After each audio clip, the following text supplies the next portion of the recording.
Hello, all, and welcome to the Triple H podcast. Happy Hour Hoops, your one stop shop for enjoying a cold beverage, listening to our ice cold basketball takes. Today, we have a little betting preview before the season gets going. Me and my co host, Jake Micah, as always, and a reoccurring guest, Alex Meir, the Meerkat from Degenerate Danger Zone, and really just wears a bunch of hats for Trainwreck Sports. Wherever they need Yeah, me. Meerkat, how you doing today? You can find Meerkat anywhere. Yeah, you'll find me anywhere popping up different holes. But I'm doing good, boys. I'm excited to talk about this right now. I mean, I love futures. It doesn't matter the sport, but obviously I love NBA betting. It's my second favorite sport to bet behind the NFL season. And we're getting both at the same time, which is just the best thing. But sitting on those futures all season with some big money payouts awaiting you when, everything's said and done, whether your team wins or loses, it's a nice feeling. So I'm happy to get into it today. Absolutely. And Jake, we will get to the betting previews in just a moment. But before that, I think it's only right if we hit on this guy one more time. We're actually going to be talking about two guys real quickly before we get into the betting previews. Let's start with Ben Simmons, because so much talk between the two of us on this podcast about the whereabouts of Ben Simmons. I'm sure you guys are sick of this by now. We went through basically every option. We're sick of it. That's why Dunny's saying. Yeah. I'm also sick of it. We've exhausted about every option except for him returning to Philly, and it seems now that is the most likely case. He's reported to camp. He took his COVID test in Philadelphia. Rich Paul, reaching out to the 76ers. Apparently he's now back in the building, and they plan to move forward, which is going to be probably the most awkward season for a sports team of all time. But I mean, just off rip, what are thoughts here on Ben Simmons? We know that we clearly know what Ben Simmons' number one priority here, and it is his money, which is fair. I understand that. I don't blame any guy who's trying to get money in the NBA. I think I'm pretty pro player on that. But it was a bold move. I think the most thing is that it was a huge bold move by Clutch to try to keep him out with 4 years left anyways and see how much they can do. It's just the wrong person to do it with. Like Daryl Morey, he doesn't budge on these things. He's usually the guy going out and snatching stars out of these situations. So he knows how these kinds of trade negotiations work with stars and everything. And I honestly think they just waited it out and we're like, let's see how much money he's willing to lose. Clearly it wasn't a lot. It was one check that he got hit with. He's like, all right, you're right. I don't know that, Meerkat, do you think Simmons still plays a game? That's what I don't know if I still feel like he shows up. Maybe he shows up to practice and they just kind of throw him on the injury, did not play coach's decision list, and then as they try to work this out. But what do you think? I mean, it's just so weird, how he came back. I guess the Sixers didn't even know he was coming back. He just kind of showed up, took his test, and he's like, "Hey, I'm here. Can I have a paycheck?" I mean, it's a weird situation. Things are awkward with that team, and obviously he wants out. But with just how the situation unfolded, with the team not already moving him, not much interest, how last season ended for him, I think he kind of sucks it up, and I think he just plays for them. Maybe something works itself out, as the season starts. But I think he starts the season playing for them. He's there. He's reporting. As long as he's healthy and everything, I don't see him being moved just yet, even though I feel like he still wants to, obviously. But now he's like, all right, this is real world. I wasn't moved yet. I mean, where's the interest for this contract? And after his run in the playoffs, it's just a weird situation for him. I think he kind of needs a redemption tour year, or at least a first half run of the season before he's moved. Agreed. Yeah, I think this just might be a situation where he realized that him and the Sixers may be losing if when he's not reporting, or if he's just throwing this hissy fit and refusing to play. I think he probably noticed that, mid-season last year, even going into last season, the trade deals between him and where he was going to end up, or what Philly was going to get in return, was just a lot better when, he was playing well and before this playoff disaster that happened in Philadelphia. I think now he realizes that he can get back on the court. He can increase his value. Maybe if he comes out and just plays well for the 76ers, maybe they can both finally agree on shipping him somewhere because he looks like a great player again.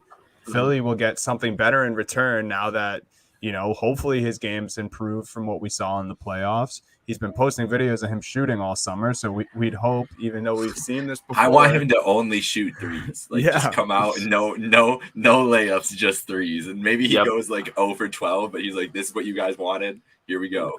Here you go. All the way. That's how you get moved.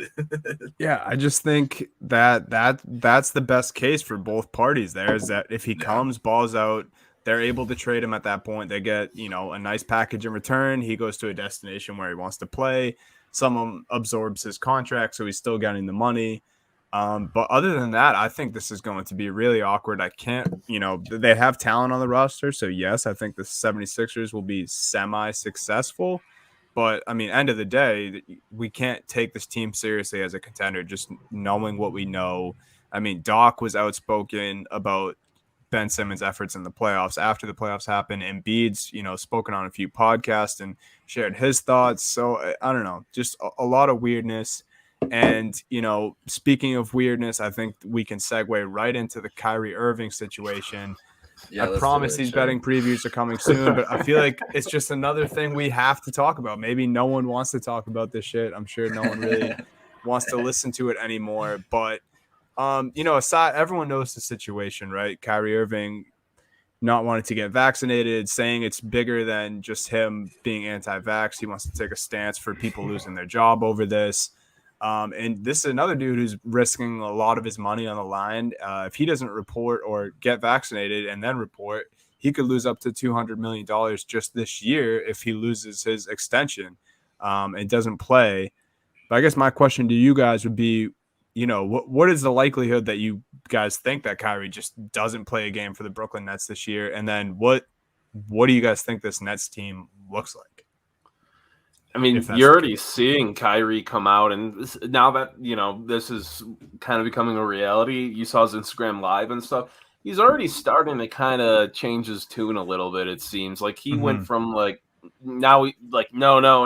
Now he's saying, well, I'm not anti-vax. He's like, I'm just thinking about myself and stuff. And he seems like he might start to lean into the idea of just getting it done because he wants to be playing basketball. I think, I don't know if this is even a bit at this point with Kyrie. I refuse to believe he's crazy. I think he just likes the headlines and likes being this quirky, weird guy and brings it upon himself. There's no way he doesn't believe dinosaurs weren't real and the flat earth and stuff. And now this is another one of those things that it's going to drop off a bit. And I don't think he starts the season maybe, but give him a couple weeks. He'll get that poke.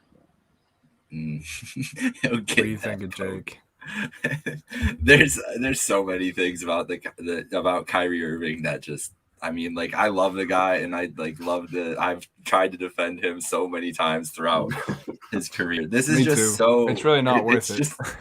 It's so hard. Well, I'm past the point of defense at this point because I think everything you said so right, Meerkat.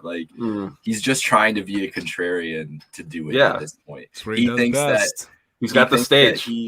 And he thinks that he is, he thinks he wants to use his platform and use it in a good way. And I'm not I turned into a reply guy on one of those NBA accounts a couple weeks ago because they pissed me off so bad after the Kyrie thing. The first initial wave of everything a couple weeks ago, and then they just posted a thing that said, "Look at all the great contributions Kyrie has done." And it's all his charitable things and everything. It's yes, we understand that Kyrie is a good person. Taking that away from him.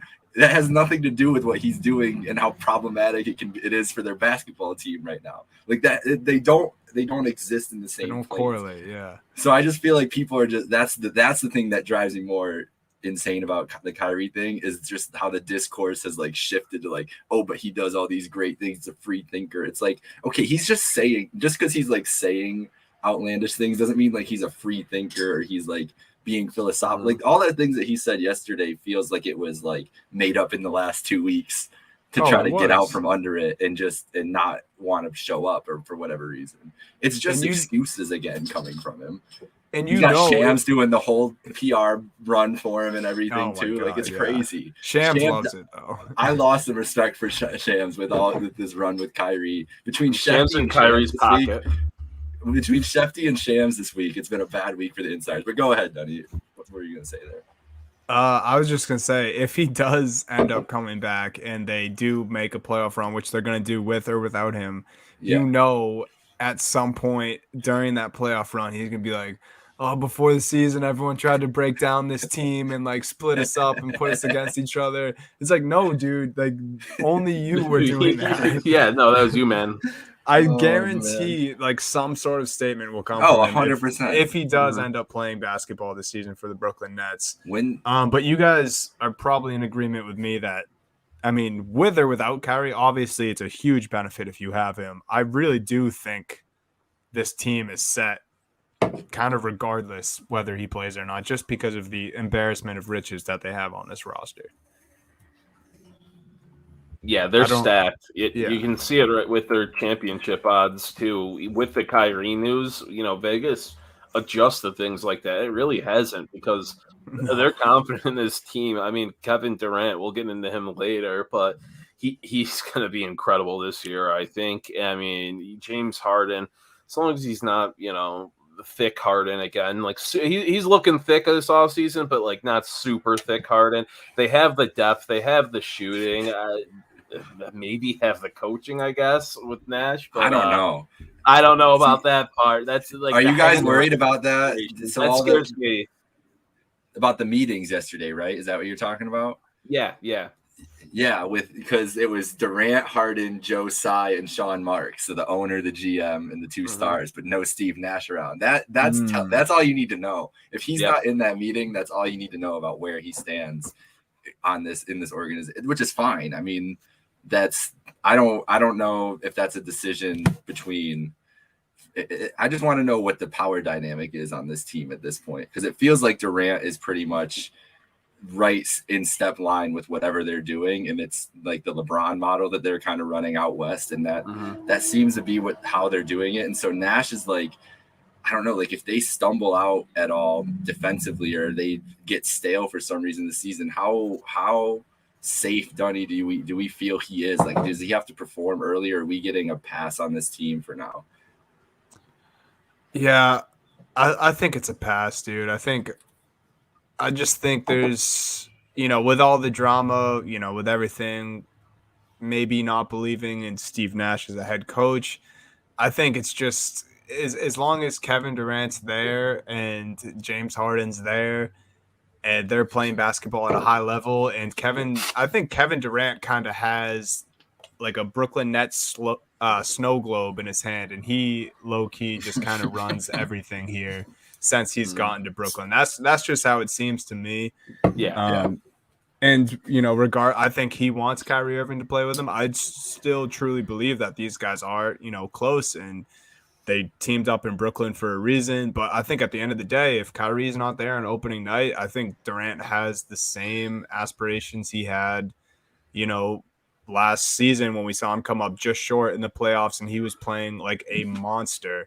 I mean, that was some of the funnest basketball to watch, was KD doing what he was doing last season. So, everything else aside, I think you just gotta, I don't know, trust in Kevin Durant and James Harden if those guys are on the court for your team, and let everything else work itself out. Yeah, that's kind of it. And with Nash, it's like, I see Nash being the equivalent of like a holdback guy in college football. Like he's like the player manager of this team. He's not the coach of these guys right now. It's like the LeBron situation, like Donnie said. Like KD's running this team, I think, on the court and the bench right now. It's one of those situations where Nash just kind of has to keep his head down, not do anything wrong. But if the team starts to falter, he's an easy scapegoat. Yeah, just hug Kevin Durant like Nash did during the playoffs last year, and that's pretty much his role. Yeah. That's amazing. All right, so Dunny, then besides Brooklyn, who do you have on this board that we're looking at here? FanDuel odds, DraftKings odds of NBA Finals. teams, NBA champions, who do you think that you would go with, like, gun to your head right now, have to put down $100 on this team to win? What would your selection be? Ooh, I think I'm going with the Milwaukee Bucks to repeat. Woo! I like it just because I think there's just going to be so much favorite money on the Nets and the Lakers. I think let all the hype just do its thing around those two teams and let everyone just kind of slowly start to forget what the Bucks did last year. They're at plus 900 to win the ship right now, according to DraftKings. And I saw Giannis playing preseason basketball the other night, and he looked like he was shooting the ball like Chris Middleton.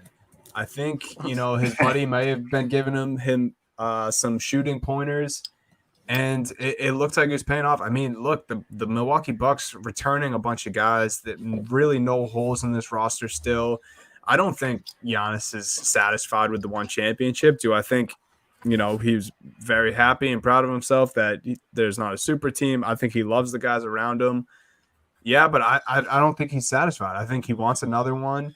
And, we talk about it. The Brooklyn Nets, sure, they're the favorite because of the talent they have up and down the roster. But we talked about it. The drama is going to be there. I do think that you should just believe in Kevin Durant and everything that they have going for themselves there.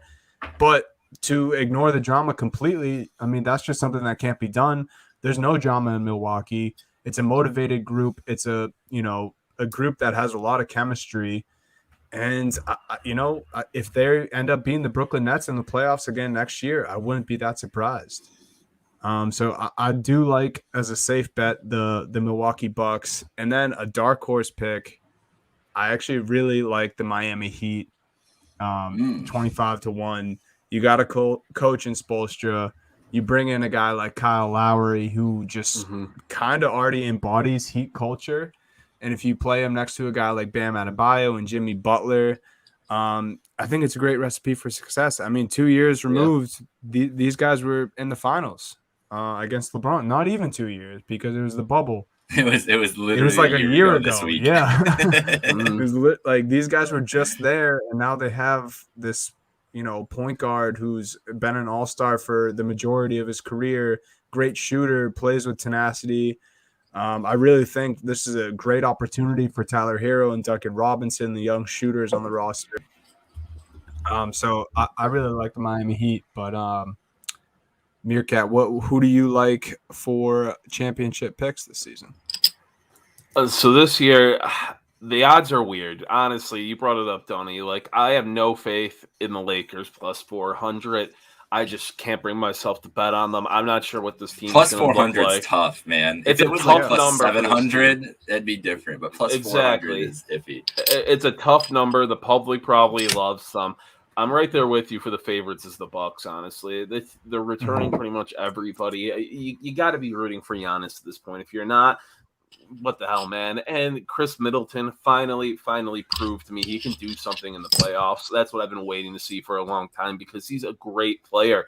And so now that combination of just Giannis and Middleton together brings me hope. And the rest of the team, they have depth. They can shoot the ball, and now they've already been there. They've won it. They know what it feels like. They got that sweet taste of a championship, and you see it all the time in the NBA with teams going back, within consecutive years around each other because they know what it's like. These guys who are together before they disband, the team gets broken up from what it kind of looked like during that first championship. They want to go all in, and I think the Bucks kind of cruise to the East. I don't disagree. The Heat are a nice dark horse pick. I like them this year too, but I don't see the Bucks not being in this NBA championship. So for a team at like plus 900 odds, I'm pretty much in my mind guaranteeing to be in the NBA championship unless something goes horribly wrong for them. I'm taking that. That's good money. The Nets, I'm not saying is a bad bet, but plus 200 for a championship team with this, there's no juice, and there's so much drama surrounding this team. Not that Harden and Durant aren't enough, but we just talked about the coaching situation and Kyrie. I don't have faith in them. I really don't. But then for my dark horse pick, and it's going to be my homer pick as well. You knew it was coming. It's the Denver Nuggets plus 2,000. That's just great value for this team. Now, you got to worry, how are they going to perform without Jamal Murray until at best January? You're going a few months before he's back from that ACL. They're going to take his time and make sure he's good when he comes back. But going forward without him, Monte Morris performed last year. He is going into the season as the starting point guard. There's no bullshit with Facundo Campazzo anymore. We won't get into him again. I got mad enough about Facundo last year. He does one or two flashy assists here and there. Everybody forgives him. No, I don't forgive him. I still haven't gave him. But Monte Morris is my boy. He's great defensively. He can shoot the ball, and he's an incredible playmaker who doesn't turn the ball over. And that's all you really need to fill in for Murray right now with the rest of the team around him. Will throw Bard in his back. He can score. He's one of the more underrated shooting guards in the league because he doesn't average a ton of points because he's always that third or fourth guy. But his numbers are great. He can score in a variety of ways. Then Michael Porter Jr., we were talking about in pre-show, he got a max deal. He looked so good last year. He shot so well. He can score in so many different ways. As long as he gets his defense going a bit, he's an elite player in this league. And then Aaron Gordon, the guy you added, paired with the MVP Nikola Jokic, great coach in Malone, who has surpassed the team win total every single year he's been coach. Yeah. Vegas is always down on them, and he outperforms every single year. Yeah, I like the Nuggets. True. If Murray comes back, let's say early February, looks all right, and this team can stay okay without him, I like the Nuggets, guys. I just have to homer with me, homer aside. It just makes sense. They have the talent. This team can score 130 a night. I like it. Yeah, Jake, I think the Nuggets are a good pick because the West in general, I think, is a theme that we've touched on, is just it's not the same as it has been in years past. I mean, we're going to talk about we're talking about the Nuggets team with the Jamal Murray injury, the Clippers with a Kawhi Leonard injury, the Trailblazers, we don't really know what we're getting out of them. The Mavericks are pretty much the same, so who knows? So it's really like the Warriors, we're waiting on Clay, who's supposedly practicing within the next month. That'll be interesting to see how he develops. The Suns are there, but me and Donnie discussed last week, worried about CP3 in year whatever it is. It's a lot of years for a small point guard. And just the contract issues with Ayton and if that's going to play out in any meaningful way. And they still have to sign Mikal Bridges too. So that's like my reluctance with all those teams. So that brings me all the way back around to the one guy I know and who I can trust and who was the best team in the NBA for the first 30 games last year before injuries set in. You guys know where I'm going with this. The Lakers are winning the NBA title, bro. The thing about it is I still think out of anything, if LeBron is like he was when he was healthy last year, him and AD are still the best duo in the league to me. And I don't know about the Westbrook. I have no idea. The Westbrook thing terrifies me, to be honest. I've tried to put a positive spin on it anytime I can. My brother's a huge Westbrook fan, so we have this mega powers unite moment a little bit here, getting to so I'm just there's optimism for me with the Westbrook thing, but on the court, don't know how it works out. I would like to see him and LeBron not on the court as much as possible, which is not ideal when he's supposed to be your third best player. So there's going to be things that have to get worked out. We'll see how the shooters actually turn out.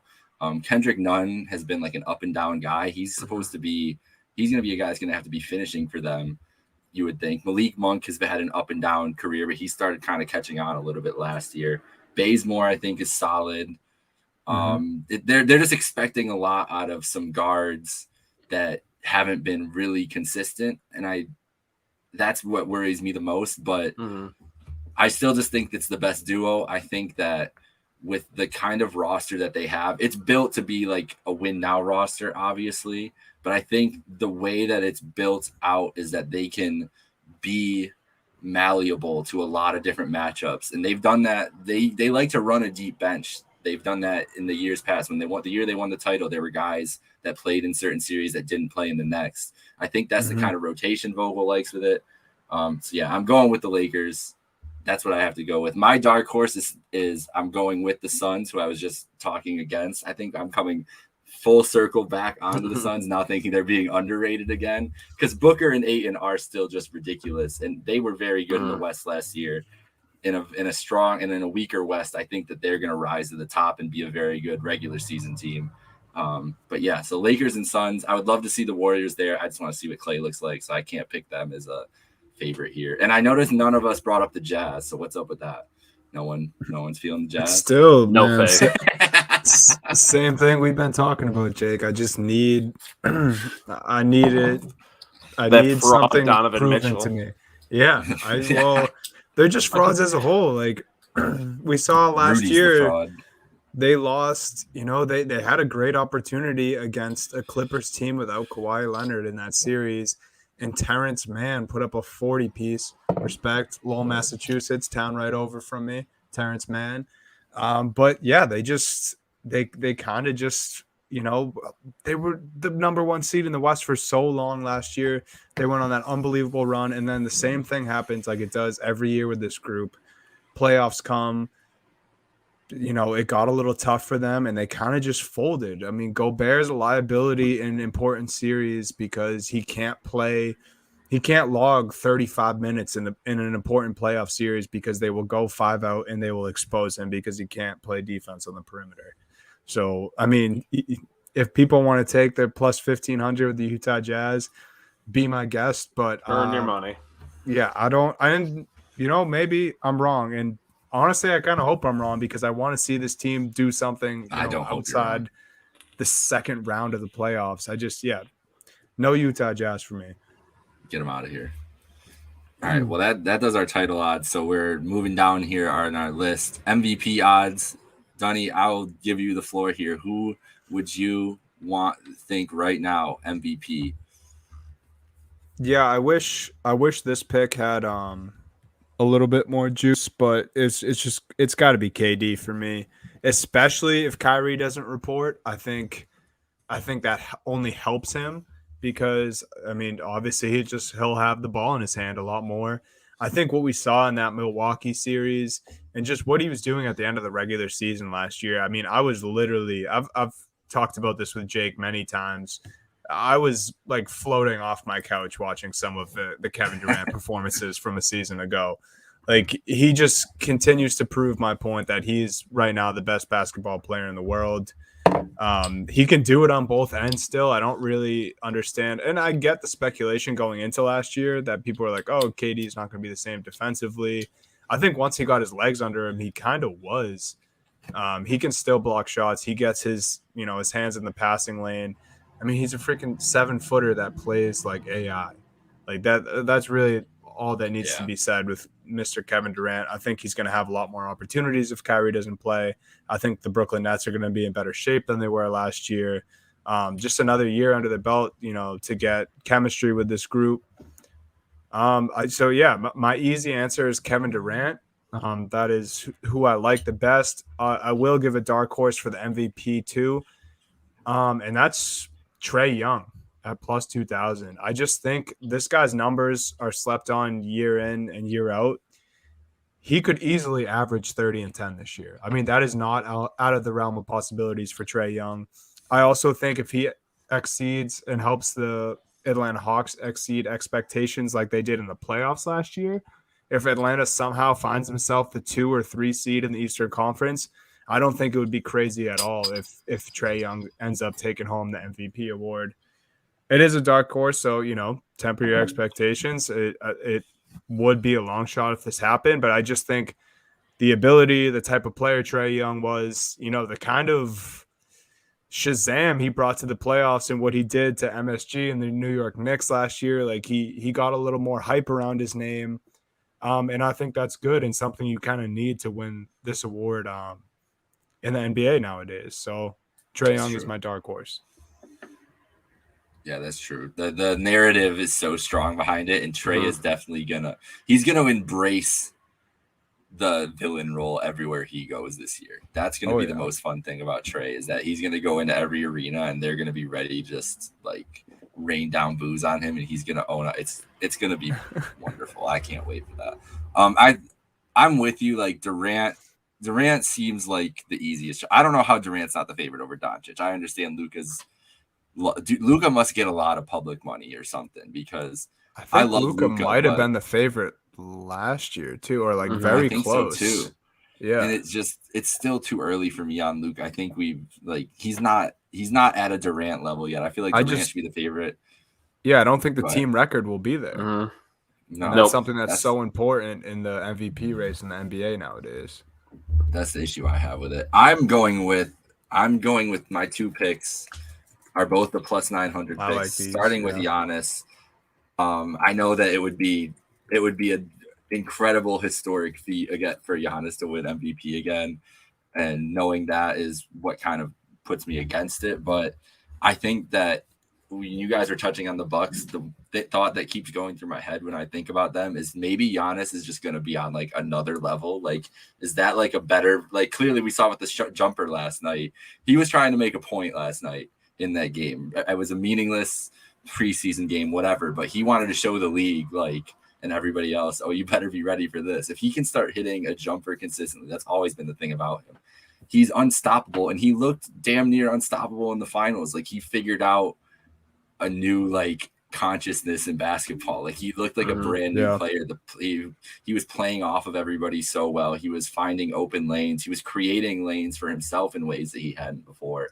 It was an incredible performance, and if he does that in the regular season the whole year, he's already been MVP like twice. So why else? Like, I don't see how you could pick against him if he ups that performance. So plus 900, I love the value there. My other pick is Stephen Curry. I don't know how he's only plus 900. I feel like I'm surprised it's not higher, but it must be a lot of public money on him, because for him, it's got to be the perfect storm, right? Like, Klay's got to come back and they have to be a contender in the West. We don't know if that's going to happen. I'm pretty bullish on it happening. I think that the infrastructure they have and just Steph's ceiling with good players around him will make that team a very good team this year, but he's an interesting pick. I just don't know if I love the 900 as much as I would love Giannis. But Meerkat, who is your favorite here? What are you thinking? So I agree with both of you guys. I got one from each of you. My favorite is Kevin Durant. I mean, I think KD's got the chance to put up the numbers. The Nets are obviously going to be a force, and you see what he did last year. Last year was absolutely incredible. I mean, only 27 points a game only, I say. I mean, he's got a chance to break 30 points a game if Kyrie doesn't start the season this year. He plays like he did last year, shooting 54, 45, and 88. I mean, it was just absurd. How can you not bet on him? He's on a title favorite team. He's won it before. He's got the notoriety behind him, and he's probably going to have the numbers this year. If the Nets don't blow up, if they're not a dumpster fire and KD stays healthy, I don't want to take anyone else but him. But if I had to, it's going to be Giannis. And it's the same thing I kind of just said, where he's going to have the numbers. He's got the name recognition. And I just said I think the Bucks are going to be back in the NBA championship, so they're going to be a threat. I might have called them postseason frauds the last few years, but that doesn't mean they're not going to have an incredible regular season record heading into these playoffs, which is what you want. You know, the world just loves Giannis. Everybody's rooting for him. Who's not going to want to see this guy MVP? Last year, Jokic kind of forced the narrative and said, hey, I need to be MVP. I'm doing better than everyone else who isn't injured at the time. Now, does, Giannis maybe need some things to fall right for him with some injuries to guys like Jokic did? Maybe, but the value is definitely there for a guy who's going to have crazy numbers, and I like to be back in the championship. Yeah. I like that. So moving on from MVP, we've got all the other awards. We got most improved player, defensive player of the year, rookie of the year, sixth man of the year. Dunny, what are a couple of those plays out of those that you're looking at of the other awards? Is there anything that you think is like a lock, like that we should be pause this podcast right now and go grab this bet immediately out of those? Ooh, I don't know if anything's a lock on these, because I honestly think a lot of these are very up in the air, even more so than MVP and championship to me, especially.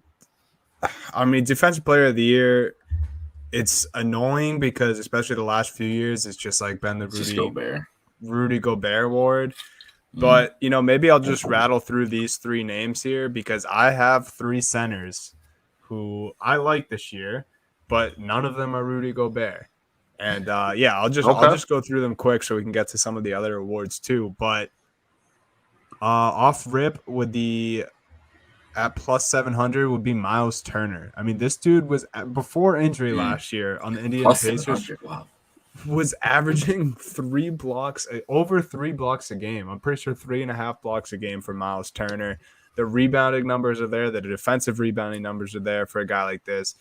He does get his hands in the passing lanes too, so he could be a guy who averages, right around a steal, maybe a little more a game.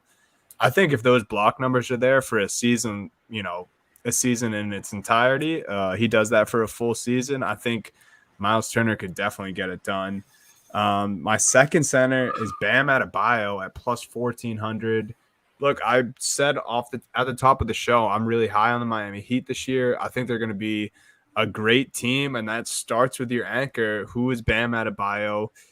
Kind of like Miles Turner, and even he's blocks a little less shots, but I think he's better at poking the ball away from guys, getting in the passing lane. I think this is going to be a very high-tempo Miami Heat team. I think they're going to focus a lot on defense because they just have those guys who are just pit bulls like Kyle Lowry, Jimmy Butler. I think Bam Adebayo will fall under both those guys' wings and, kind of just make that his play style as well. So I like Bam Adebayo at plus 1,400. And then my first homer pick of the show right here, Robert Williams at plus 6,000. I mean, that is just too good of odds to not at least sniff at if you're a Celtics fan like me.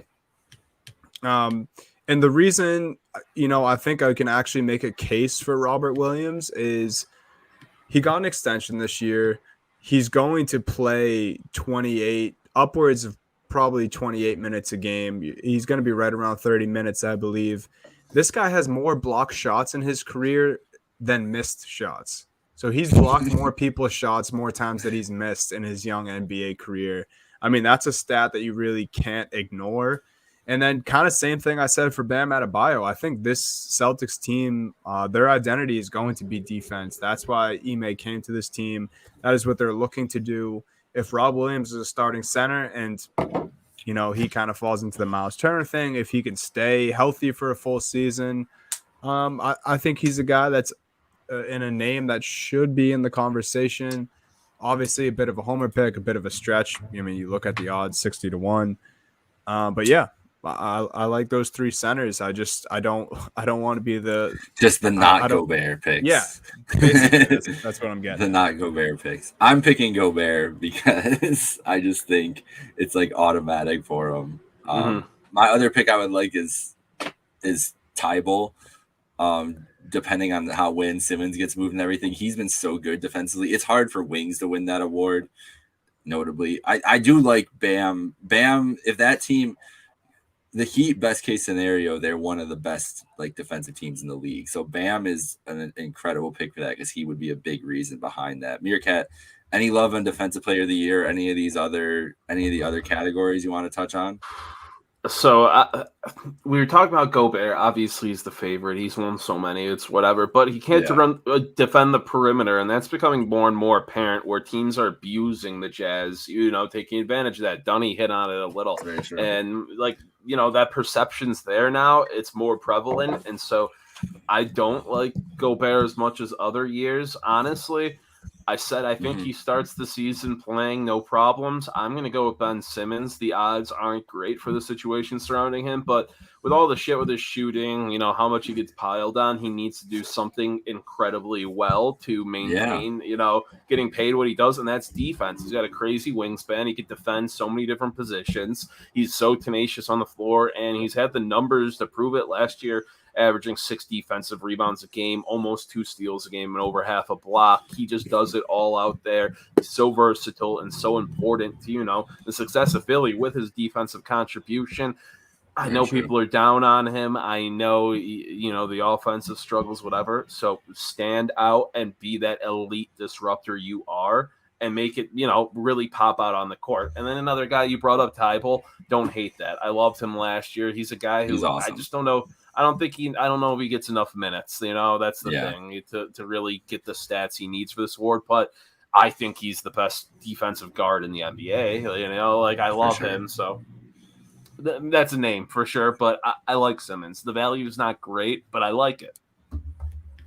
Yes, Tybal matches up. If Simmons gets moved, his role goes up, and that's where. That's a big shift. Then, yeah, exactly. Simmons is a great pick for this because I thought he was pretty close last year too. To be honest, I wouldn't have been surprised if he ended up snagging that last year. But he's proven that's an award he's going to win at some point in his career. So is this going to be the year? This seems like it might be the tough year because, he's just showing up to cash out, punch the clock, and get to games right now, get paid rather than playing games. So what about Dunny? Most improved, rookie of the year. We've got sixth man of the year. What's another one that you like out of those? Yeah, we can go right into most improved here. Honestly, this to me is going to be the weirdest one this year. Just especially the guys they have on the list, I feel like it's just some of these, they're just almost reaching for players who have already improved so much over the last couple of years. They're almost anticipating this imaginary leap that they can just continue to get so much better.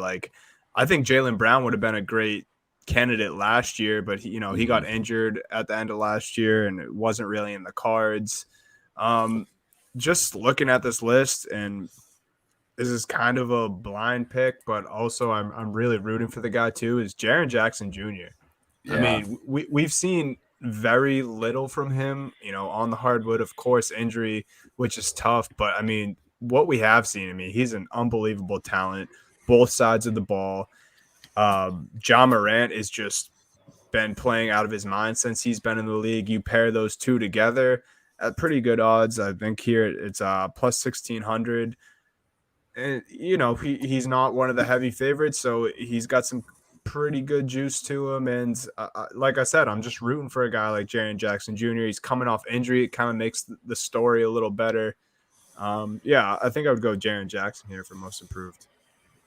I like that. I was looking at the list and thinking that as you said it. Or Mirka, is there another one you love? You sound like you like the Jackson pick too. I like the Jackson pick. Jaren Jackson's guy you like to root for. He's just talented and he's good. And if he, has everything going right for him, if everything goes right for him, he can really flash that talent. I don't hate it at all. But I got to go with another homer pick here, and it's really not so much a homer pick with Michael Porter Jr. I mean, last year I was saying Michael Porter Jr. is an elite talent in the NBA. He might not be putting up elite numbers just yet, but he's an elite talent, and he showed that. His shooting splits last year were, incredible, 54% from the field, 44.5% from three. It gets up the free throw numbers a bit. It just needs to shoot more too, which won't be a problem since he's heading into this season fully healthy, which is a great sign for this guy. Jamal Murray's out, so he's going to be second fiddle to Nikola Jokic right now. Yeah. And he's got the confidence because he was putting up big numbers in the playoffs last year, which, he's kind of a mental midget type guy where he's going to get into himself and he misses a few shots. He might get down, but he kind of shook that off last year in the playoffs, stepped up when they needed him to. So I like him in a bigger role this year, healthy, solidified now, and people know what his talent is. He can hit from anywhere on the floor, literally anywhere on the floor, but he's got the size, he's got the strength to attack the basket. You just love Michael Porter Jr. If he can average 26 points a game, 8 boards this year, it's going to be an easy choice. Especially with the volume he's going to get too. Mm-hmm. He's just going to get more opportunities with Jamal Murray out. We were talking about it before, and I think we touched on it here too. This is such a weird board with most improved because it's what is the level of improved that you have to expect? It's some of these guys are just weird. Names. Yeah. It's how do you decide these favorites? How is Shai Gilgeous? I don't know. Some of this doesn't make sense. I'm going with John Collins, so I think he showed out a I love John lot in Collins. the playoffs. He's awesome. And I think he showed out kind of what makes him special, like the flashes in the playoffs. I think they use that matchup disadvantage that he can create on the floor a lot with him and Trey when they got to the playoffs, realized this is our bread and butter. Like we can go to this all the time. And he kind of showed out doing that. So I love John Collins. He got paid now. That team's going to be good again.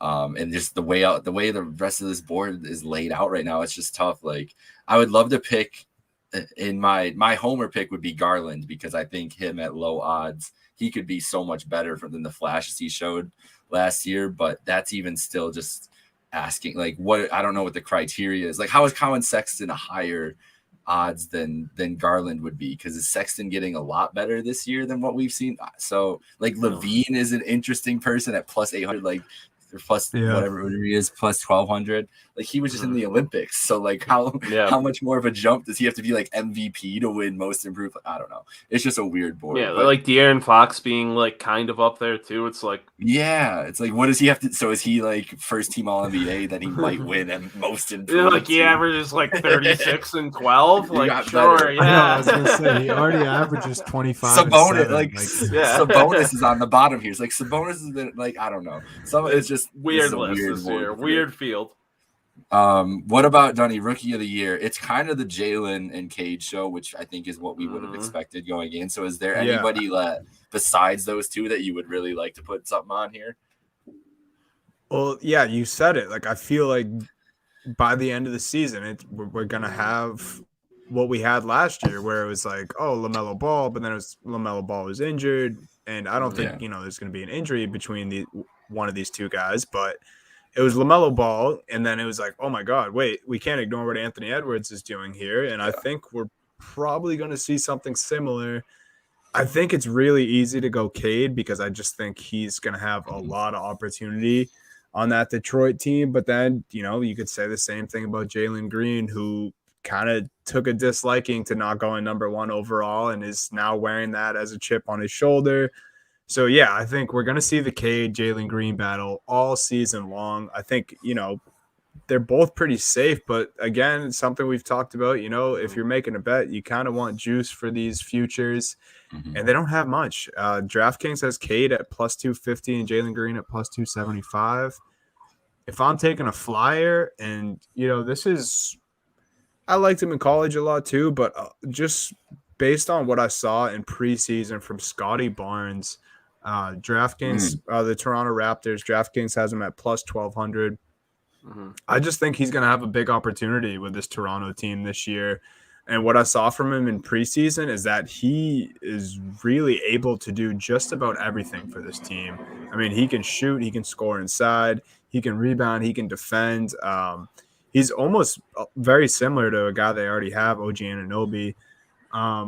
So, yeah, I don't know. I like Barnes as a player. I kind of like him as a dark horse for this rookie award, but don't be surprised if it's the Cade and Jalen show. Yeah, you can't disagree from the Cade and Jalen thing. If I'm leaning between the two of them, though, I mean, I'm probably going to go Jalen Green. He's got the pro experience already with the year in the G League. I mean, he wasn't playing, just some vanilla college ball. Not saying Cade or anyone else was, but you know what I mean there. Where he's playing legitimate professional competition, albeit G League. Like, these guys are good. They're pros. I think it's a better competition than you would get in college. And so he's got the year of that. And we were talking pre-show. This Houston offense is going to be absurd. Like, Porter and Green are going to shoot a lot. Like, they're just going to shoot. They're not going to care about defense. And, if a rookie averages a lot of points and shoots well, people aren't going to be looking at his defense when it comes down to it. I think Green has the chance to, lead all rookies in scoring this year. The best chance to, just because Detroit and Cade's situation aren't the most inspiring. Not that it's as bad as it would have been if, they drafted him 2 years ago or something, but still don't love it. And then looking at value, it's still not even great value. And maybe you can, elaborate a little more for me, Jake, on what's looking like. But you guys know, love me some Evan Mobley. I think he's going to come into the league, but like I think he's going to have decent numbers, but I just don't know what his play time is going to look like right now because he's got Love behind him. He's got Markin in there, maybe playing some 4. I mean, he's not going to be playing much 5, I guess. So it's just a weird thing. I'm not sure how he's going to be used yet, but I love Mobley, and I think he does translate. It's just if he gets the opportunities to, he's got to have the minutes, and I just not sure if I see it. But maybe he starts out slow, one of those kind of deals. And then right when he has his first big game, they start giving him more minutes or something. You hop on a better juiced line for it, live odds on. Sure. So it's just one of those things I'll monitor. But I want to be in the Mobley. I can't. I don't blame you for not wanting to commit to it. That's one of the most interesting things about the Cavs starting the season. I'm going to be watching. I mean, every Cavs fan is going to be watching is the big man rotation because there's just so many options. I don't know I don't even know what Mobley's going to look like as like a 4, like as next to like Evan. Like in theory, it should work, right? Like his skill set is kind of fit that he can mold around it, but he's also never played an NBA game and never played next to a dude that's bigger than him probably in his life. Yeah. So it's like it's going to be interesting to play out. And then like, what's the point of Markkanen if Mobley's getting all these minutes and you have Markkanen and Kevin Love who are like, they're like the Spider-Man meme, like pointing at each other. Like they're the same role pretty much. Like Markkanen's probably a better player than Love is at this point, but they would serve the same purpose on the court. So they're kind of redundant as backups too. I don't know. The Mobley thing, I wanted to cheer for that Mobley. Like the numbers curious. I really like Sengun. I like Sengun from Houston. Yeah. As we're talking about all the Houston guys and how electric the guards are going to be. But think about him if he's as skilled of a big man as, there's a lot of people that are high on him coming out into the draft, coming out of the draft. And maybe he just dropped because he was an international player. We've seen that before. Like just people didn't have as much tape or didn't want to, especially last year and with COVID and everything. I'm sure scouting was weird for international reasons. But this kid could be like the steal of the draft for Houston. They could have gotten their 2 pillars, and maybe he's like I don't know what it would take for him to be rookie of the year, but he could be like a 16-8 guy. Maybe. I mean, I don't know. I just like the value. I've heard good things about him, and knowing how heavy we're talking about them shooting, maybe he's just like a stud offensive rebounder and he's getting putbacks and getting able to cash in like that and get the stats up there. I like Boog Knight too, though, playing if he plays next to LaMelo, like, and he's the shooter that we've seen him be in college, at least. I mean, or coming out of college, because in college he wasn't a great shooter, but throughout the summer and at the combine and everything, it looked like the word around him was that he kind of had improved his shooting stroke, shooting his form. And if he's an electric lights out shooter with the explosiveness he has next to LaMelo, they're not going to play a damn defense, but he could be putting up 20 points a night, like in that Devontae Graham role pretty easily, I think, with what we've seen from him. So I like those two. I like going, if I'm not talking about Kate or Jalen, which I think it's just going to be one of them two, probably Jalen, if I had to pick between the 2 favorites.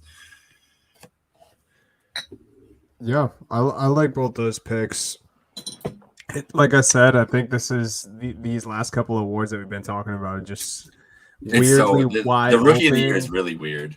Yeah, weirdly wide open, but at the same time, like no one's going to be surprised if it is just Cade and Jalen at the end of the year.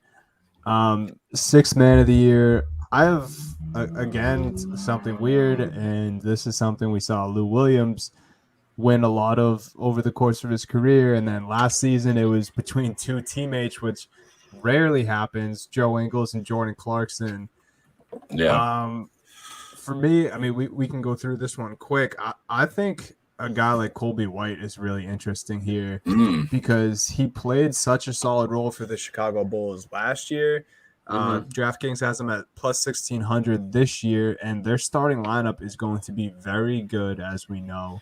And, I mean, he's basically going to be the heart and soul of this bench. I mean, he's an explosive scorer. He can be a playmaker as well. I think he's just going to run this bench unit.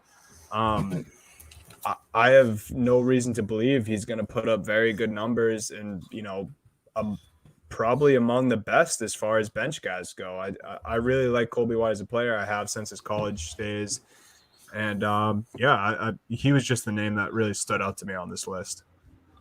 I love Colby White. That's a good pick there. He's a good player. He's a guy who could, be a good starting primary point guard, I think, given, the right situation around him. But I'm going elsewhere on this pick. I mean, I wore this shirt just for the occasion. I don't have the odds for him in front of me right come now. on. Plus 2,000. Oh. My whole I'm not even looking at you on the South screen. Beach. I'm looking at the other screen and I know who it is. I love the confidence. Tyler Herro should be in the same conversations as Luka Doncic and Trey Young, quoted from Tyler Herro. Just an incredible quote, the incredible confidence. I just love Tyler Herro. I got a Tyler Herro jersey just because it's cool. I mean, the run he had in the bubble was fun. And last year, people were really down on him. And it's not like he was awful. I mean, he still shot 44, 36. It's not the worst thing in the world. But you want to see better from him. And, now settling into that sixth-man role, he's going to get plenty of run behind, Duncan Robinson. He might get some run at point guard for Lowry. Who knows how that depth chart's cooking up right now. But I think Herro can, at least replicate his numbers from last year with a little better shooting percentage off of the bench now. And something like that, if the Heat do make a run, if they are a sneaky team in this East and they're a fun team again where everybody loves their shooting, everybody loves Duncan Robinson, Tyler Herro, the white boys splashing. I mean, it makes sense. He's going to have the public behind him. And I got to root for the guy. He's fun. I like Jack Carlo. Argue with it. I like, hey, no shame in that. There's no shame. This is bro, I don't know. Like, why is Bobby Portis plus 2,000? Why is Bobby Portis 201? Like, I love Bobby Portis, but is he really a top 10 favorite for sixth man of the year? No. That's why these odds are crazy. So is Herro gonna be he's gonna be on the bench? Duncan's gonna start then alongside I think him? that's what it's looking at. That's what the depth charts list at. It's what kind of sounded like in camp, and now Herro's been defending himself, so it's just what it's looking like. And plus they're always so weird with the six man. Like Herro might end up getting like starter minutes, but if he doesn't, as long as he's coming off the bench, he's good. That was like Clarkson last year. It's like half of the games you have to come off of the bench for or something. Like, what is it? It's 40. Weird. It's 42 or 4. I think it's one more than half or something. Yeah, one more than half 42 off games. The bench. Yeah. I think it's poetic on this list that Caruso and Carmelo are both 300 to 1. I don't know why. I just feel like that's hilarious that Carmelo on the Lakers and Caruso on the Bulls is the same odds for this. I want to pick Caruso just to say why not, but that's not happening. I'm actually going deep down on this list I have from Vegas Insider though. Jordan Poole at 400 to 1 is who I'm going with. I think the word from Jordan Poole coming out of Warriors camp is that he's been electric, and if he is, if Steph and Clay are out there doing their thing and he's the one coming off the bench and filling it up. We've talked about those narratives for some of these awards. If he's the Warriors have a splash bro and they get a third one and Jordan Poole out here's just a little spark plug six man and they end up like a top 3 seed, I can see it. So that's one I like there too. And the top of like more towards the favorites of the list, I'm going with Derrick Rose. I mean 16 to 1. I don't mind that. Like I just plus 1,600. He was so close last year. It would be such an awesome story. I think him in New York I think that would make sense there. I honestly feel like he should be starting over Kemba. I don't know if that's a controversial opinion, but I don't think that's gonna happen. I was looking for Kemba on this list. So I'm going with Derrick Rose. Those are my picks. Rose and Jordan Poole. Just hoping for electric point guard play. All right, before we wrap up here, why don't we just do a quick around the horn of Coach of the Year, who we're thinking. I'll rip it off first. I think Nate McMillan. It kind of goes into with the Atlanta Hawks. It kind of goes into me thinking that Trey might have a chance for MVP this season.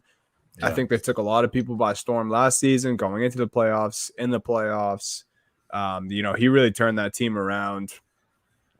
And that's pretty much why I'm taking. I like that. I would go Nate. Why you make it? I gotta go Spoelstra. It just makes sense. The Heat are gonna outperform expectations. I think we're all kind of on the same page with that a little bit, at least. They're a team that could be sneaky again this year, and Spoelstra's just a great coach. So as long as they outperform expectations, they finish. Maybe they steal that 2 seed in the East. Maybe. It's hard to make a case against them unless someone does something miraculous. I'm going with Frank Vogel. I think that the Lakers are just going to beat up on teams that are healthy in the regular season, and he'll just have more wins than everybody, and it'll just be like, oh, let's give it to Frank. It's not an exciting pick, but I'm not really the coach of the year. I don't know. There's nothing really popping out to me this year. I just feel like I want to say like interesting. Yeah. I wanted the first name that popped in my head is if the Celtics are good, Ime would be up for it immediately too. That'd be awesome. That just depends on what they do. Like I don't think Doc's in there at all. I don't think Steve Nash or Budenholzer would get it. So that's like it's just weird in the East. I think Spoelstra's probably the best bet in the East, honestly, because of that team's really good. He get a lot of credit for that. I kind of like Kerr in the West too. If the Warriors get back to like the top 3 seed. Malone too. If I'll be mad if Kerr wins just because the first time he won that award was over Brad Stevens, and Kerr didn't coach like more than half of that year because of his back. That was weird. I will just never forgive the NBA. That season still has Luke Walton a job. Yeah, dude, like come on, man. I'm not gonna get into Steve. I love Steve Kerr, honestly. That makes me mad, and I will never put money on him to win that award. All right, boys. Well, let's wrap it up here. Follow us at Happy Hour Hoops 1. Subscribe to the Happy Hour Hoops at Apple Podcasts and on Spotify. Follow Meerkat at Meerkat Cat. Call him either one. He's good with that. Free Money Football every Wednesday. Degenerate Danger Zone, whenever we're feeling like real degenerates. Whenever, you know. There's been a lot of moments I felt like a real degenerate. So wait, hold up. I'll probably cut this from this recording anyways, but what is that site that you use to track all those picks that you just post up on there? Like for NFL betting? The Action Network app. What's the other one I've been seeing then? Because I know the Action Network, but there's like I thought you had the other one that's been popping up. Maybe not. For like the Dart or no, there's like some other website. Maybe I'm just thinking of something else too. Oh, like maybe the Massar thing, the Pompano. Yes. Yeah. I thought you were. I thought that you were on that too. All right.